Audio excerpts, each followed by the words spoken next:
À 8h18 sur Europe 1, l'interview politique. Thomas Soto, vous recevez ce matin le sénateur de la Vienne et ancien Premier ministre, Jean-Pierre Raffarin. Jean-Pierre Raffarin qui est également vice-président du Sénat. Bonjour Jean-Pierre Raffarin. Bonjour Monsieur Soto. Alors en 2003, vous étiez Premier ministre, empêtré dans la réforme des retraites à l'époque, et vous aviez donc dit, c'est vrai... Empêtré, on l'a managé. Voilà, c'était une réforme des retraites, c'est jamais simple. Vous Voilà. avez donc dit, c'est pas la rue qui gouverne. Est-ce qu'aujourd'hui, quand le gouvernement recule sur l'écotaxe, sur la loi sur la famille, c'est la rue qui gouverne en France ? Je pense que le gouvernement tient compte de l'opinion publique. Vous avez vu son niveau de popularité. Quand on a un niveau de popularité aussi bas, il est clair qu'on est obligé, à quelques semaines des élections municipales, de tenir compte de l'opinion publique. Et la manifestation de dimanche a quand même été un grand succès pour ses organisateurs, à une forte mobilisation, un grand calme.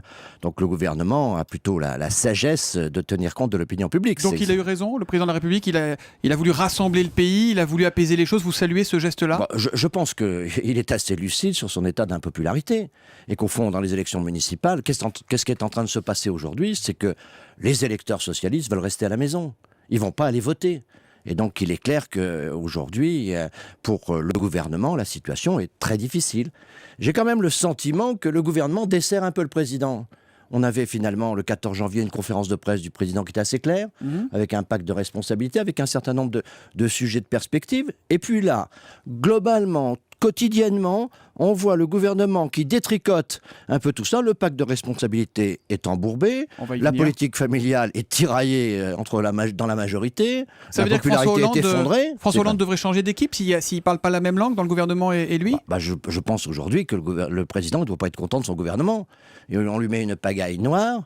Il y a le ministre de l'Intérieur qui se prend pour le ministre de la Famille. On voit que, globalement, ça tiraille les parlementaires qui ne veulent pas écouter le gouvernement. Enfin, c'est quand même le gouvernement du désordre. Donc il faut un remaniement en France aujourd'hui ? Je ne sais pas, c'est au président de décider. Mais en tout cas, le gouvernement dessert le président, c'est évident.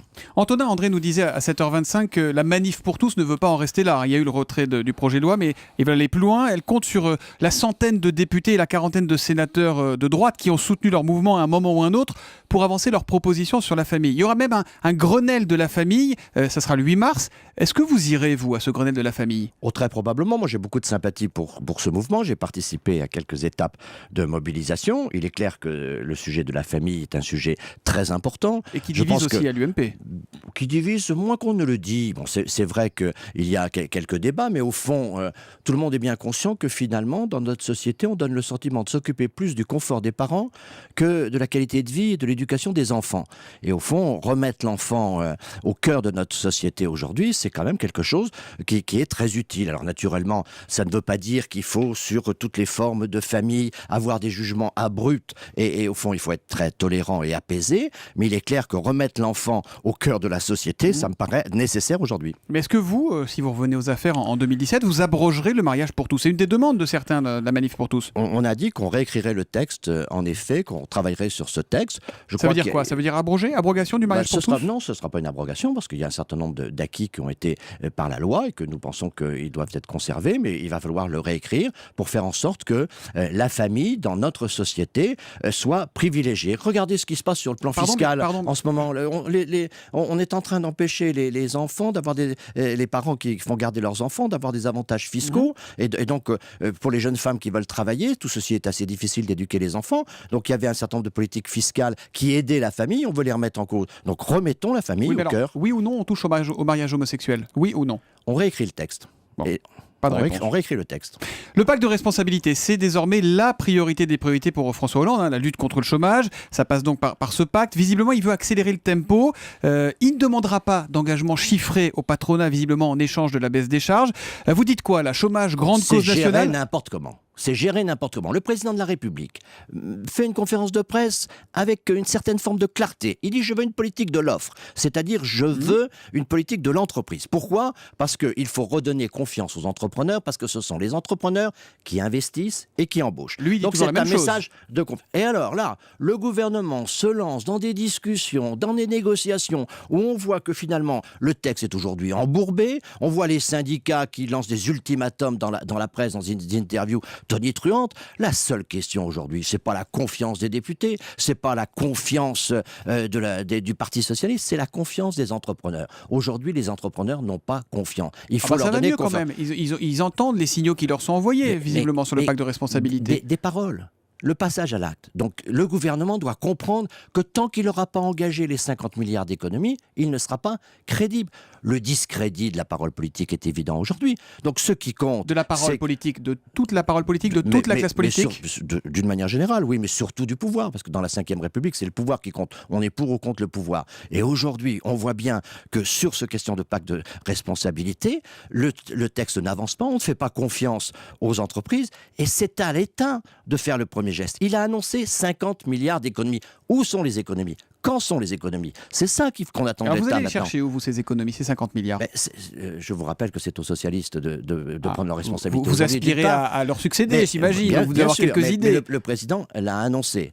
Et donc le président a annoncé qu'il ferait ces 50 milliards d'économies. Donc nous attendons autre chose que des annonces. Nous avons notre propre idée sur cela. On veut revenir sur une durée du travail qui serait négociée dans les entreprises. On veut refaire des économies, par exemple, en rétablissant un certain nombre de formules que l'actuel gouvernement à supprimer. Je pense au non-remplacement d'un fonctionnaire sur deux qui part à la retraite. Donc nous avons une liste de propositions. Et si le gouvernement est en faiblesse d'imagination, on peut très bien l'aider. Mais sur le fond des choses, on attend un geste maintenant du gouvernement. C'est au gouvernement de faire le premier pas. Il ne s'agit pas d'accuser les entreprises. C'est le gouvernement qui a besoin des entreprises. La confiance des entreprises, c'est le problème du président. Vous faites une grande différence ce matin entre le gouvernement et le président de la République. Visiblement, c'est quelque chose qui vous chiffonne. Écoutez, je trouve que le président de la République annonce le 14 janvier un pacte de responsabilité. Nous sommes à plus de 3 semaines de cette date et là, rien.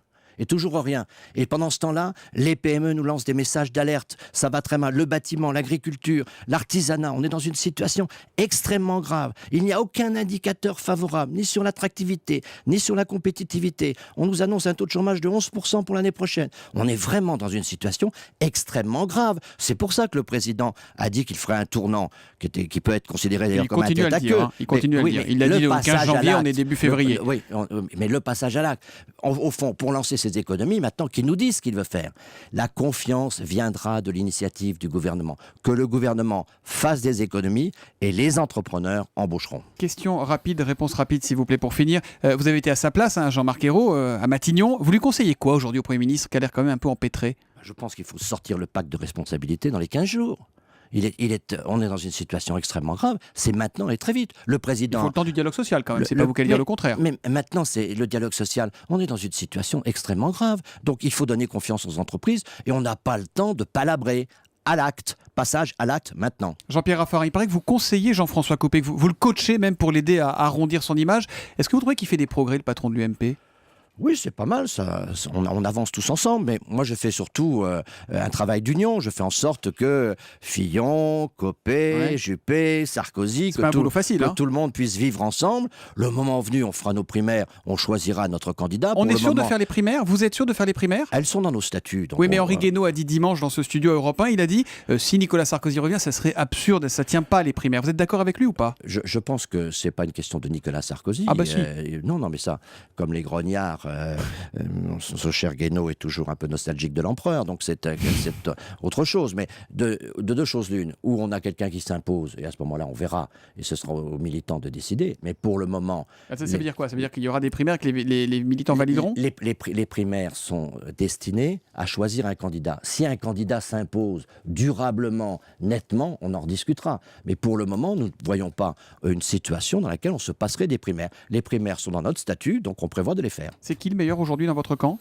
Eh bien justement, si je répondais à votre question... Vous avez des convictions, Jean-Pierre Raffarin. Je diviserai. Donc moi, je souhaite que chacun puisse mener son propre parcours, entrer en résonance avec le pays, apporte des solutions, que tout le monde travaille. C'est Juppé, c'est Copé. Nous verrons le moment venu. C'est Sarkozy. L'élection présidentielle, c'est 2017. Aujourd'hui, le problème, c'est le chômage. Cette courbe du chômage qui n'est pas inversée, et ça passe par la confiance des entreprises et par la politique annoncée par le président qu'on attend toujours. Bon, c'était pas ma question, mais c'est votre réponse. Absolument. Merci Jean-Pierre Raffarin d'être venu ce matin sur Europe 1. Bonne journée.